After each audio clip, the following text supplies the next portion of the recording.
না ভাই, আমাদের কাছে সময় নেই, আমরা এক্ষুনি দিনিয়াতে পড়তে যাবো। সেটা আবার কি জিনিসের নাম? আমি তো জীবনেও শুনিনি।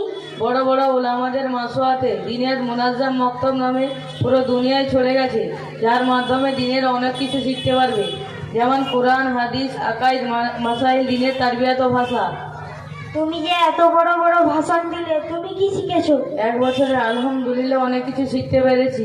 আচ্ছা, আমি কি তোমাদের কাছ থেকে কিছু জানতে পারি? জি হ্যাঁ, অবশ্যই জানতে পারো। আচ্ছা ভাই মমিন, তুমি বলো তো, নাপাক শরীরকে পাক করতে গেলে কি কি করতে হবে? নাপাক শরীরকে পাক করতে গেলে গোসল করতে হবে। গোসলের ফরজ 3টি। নাম্বার 1, একবার ভালোভাবে কুলি করা। নাম্বার 2, একবার নাকের নরম হাড্ডি পর্যন্ত পানি পৌঁছানো। নাম্বার 3, একবার সমস্ত শরীরকে ভালো করে ধৌত করা, যেন এক চুল পরিমাণ স্থান কোথাও শুকনো না থাকে। আচ্ছা ভাই,